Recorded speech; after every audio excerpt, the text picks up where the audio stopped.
नमस्कार। आज की इस बेहद खास ऐतिहासिक चर्चा में आप सभी का स्वागत है। तो चलिए बिना किसी देरी के आज के इस दिलचस्प विश्लेषण में सीधे गोता लगाते हैं।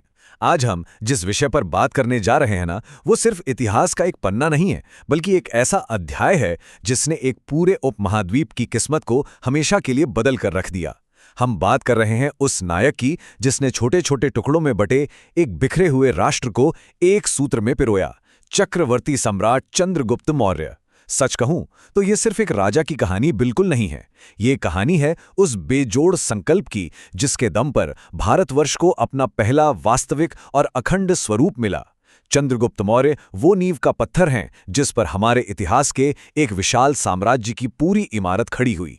इतिहास की धूल भरी गलियों में कुछ नाम ऐसे हैं जो सदियों बाद भी गूंजते हैं।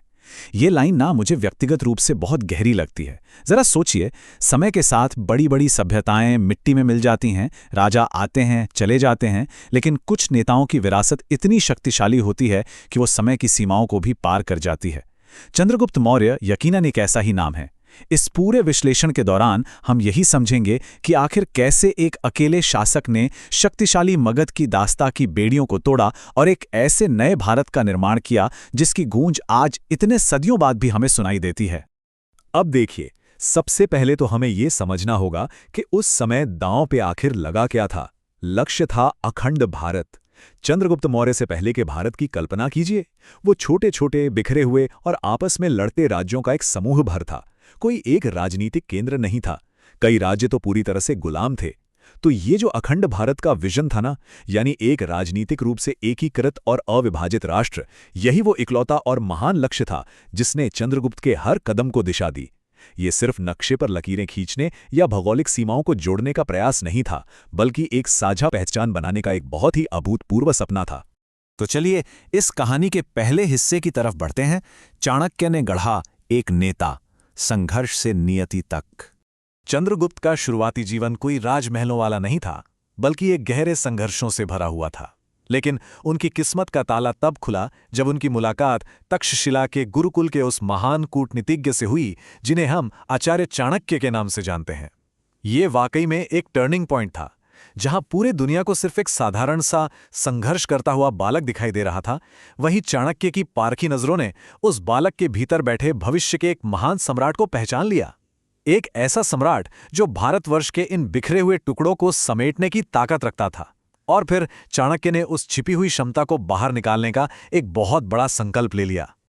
अब जाहिर सी बात है, संकल्प बड़ा था तो तैयारी भी वैसी ही होनी थी। चाणक्य ने चंद्रगुप्त को केवल तलवार चलाना नहीं सिखाया। हाँ, शस्त्र विद्या बहुत जरूरी थी, उसमें कोई शक नहीं, लेकिन उनका सिलेबस इससे कहीं ज्यादा बड़ा था। उसमें कूटनीति, राजनीति और अर्थशास्त्र का भी बहुत ही गहन ज्ञान शामिल था। क्योंकि देखिए, एक साम्राज्य को जीतने के लिए तलवार चाहिए होती है, लेकिन उसे लंबे समय तक चलाने और बनाए रखने के लिए अर्थशास्त्र और कूटनीति की समझ होना सबसे ज्यादा जरूरी है ना? इसी मल्टी डायमेंशनल या बहुआयामी शिक्षा ने चंद्रगुप्त को एक ऐसा संपूर्ण शासक बनाया जो सिर्फ युद्ध के मैदान में ही नहीं, बल्कि प्रशासन के मामले में भी बिल्कुल अजेय था। और अब आते हैं हमारी कहानी के दूसरे अहम मोड़ पर, मगध का पतन, नंदवंश को उखाड़ फेंकना। अब आप सोच रहे होंगे कि आखिर ये तख्ता पलट या क्रांति आम लोगों के लिए इतनी जरूरी क्यों थी। इसे समझने के लिए हमें उस समय की दो बिल्कुल अलग अलग नेतृत्व शैलियों या लीडरशिप स्टाइल्स को देखना होगा। एक तरफ था नंद वंश का शासक घनानंद। वो क्रूरता, भारी सार्वजनिक अत्याचार और जनता के लगातार शोषण का साक्षात प्रतीक था। उसका विलासी दरबार आम जनता के आंसुओं पर टिका हुआ था। और दूसरी तरफ था वो नया भविष्य जो चंद्रगुप्त लेकर आ रहे थे। एक ऐसा मजबूत प्रशासन जो व्यापार, कृषि और एक बहुत ही शानदार गुप्तचर प्रणाली पर आधारित था। मतलब ये सिर्फ एक राजा को हटाकर दूसरे राजा को बिठाने की बात नहीं थी। ये सचमुच अंधकार से निकलकर न्याय और सुशासन की ओर उठाया गया एक बहुत बड़ा कदम था। तो इस नामुमकिन से लगने वाले काम को आखिर अंजाम कैसे दिया गया? खैर, इसकी शुरुआत हुई एक जमीनी आंदोलन से। आचार्य चाणक्य की कूटनीति और चंद्रगुप्त के लाजवाब सैन्य कौशल ने छोटी छोटी जातियों और जनजातियों को एक साथ एक सूत्र में बांधा, और यकीन मानिए यही उनकी सबसे बड़ी ताकत बनी। इसके बाद नंदवंश के खिलाफ एक बहुत ही भयंकर और निर्णायक युद्ध छेड़ा गया। और आखिरकार वो दिन आ ही गया। 321 ईसा पूर्व में घनानंद का पतन हुआ और पाटलिपुत्र के सिंहासन पर मौर्य वंश की ऐतिहासिक रूप से स्थापना हो गई। कहानी यहीं खत्म नहीं होती। अब शुरू होता है तीसरा अध्याय, यूनानी आक्रमण को हराना। सिंधु नदी पर टकराव। एक विशाल साम्राज्य खड़ा तो हो चुका था, लेकिन अब चुनौती देश के अंदर से नहीं बल्कि बाहर से थी।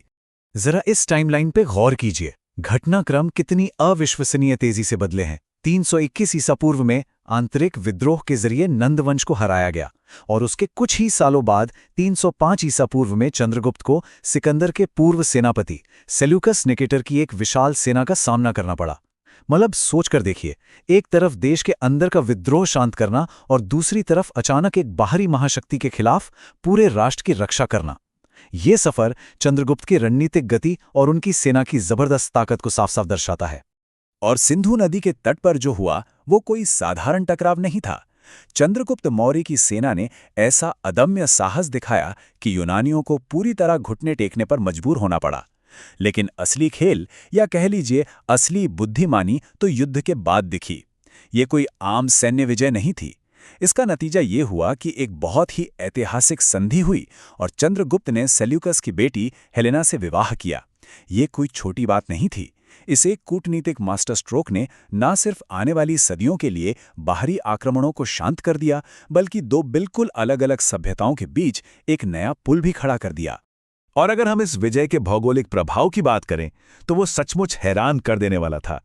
इस ऐतिहासिक संधि के बाद मौर्य साम्राज्य में कंधार, काबुल और बलूचिस्तान जैसे विशाल पश्चिमी क्षेत्र सीधे तौर पर शामिल हो गए।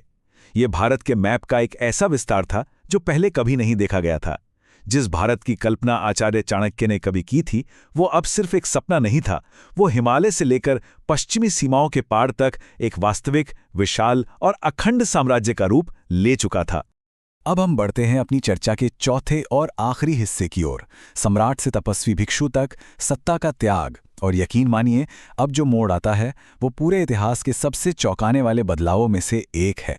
जरा कल्पना कीजिए, एक ऐसा व्यक्ति जिसने अपने पूरे जीवन में सिर्फ संघर्ष किया हो, अनगिनत युद्ध जीते हों और एक ऐसा अजेय साम्राज्य खड़ा किया हो जिसे हराना नामुमकिन था।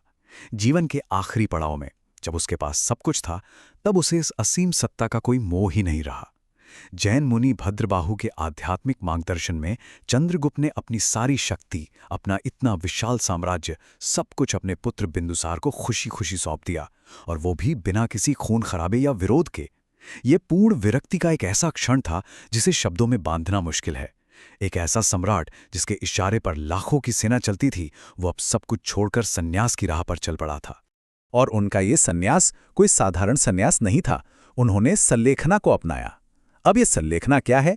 ये जैन धर्म की एक अत्यंत कठिन और गहरी आध्यात्मिक प्रथा है, जिसमें इंसान उपवास के माध्यम से अपनी इच्छा से धीरे धीरे अपने शरीर का त्याग करता है। चंद्रगुप्त मौर्य ने राजमहल की तमाम विलासिताओं को पीछे छोड़ा, दक्षिण भारत के श्रवणबेलगोला की शांत पहाड़ियों की ओर रुख किया और इसी सल्लेखना विधि से ध्यान मुद्रा में अपने प्राण त्याग दिए। सच कहूं तो ये हमारे इस ऐतिहासिक नायक का अंतिम और शायद सबसे महान ट्रांसफॉर्मेशन या परिवर्तन था। तो अगर हम आज की इस पूरी चर्चा और चंद्रगुप्त मौर्य की विरासत को एक साथ समेटें तो हमें क्या समझ आता है?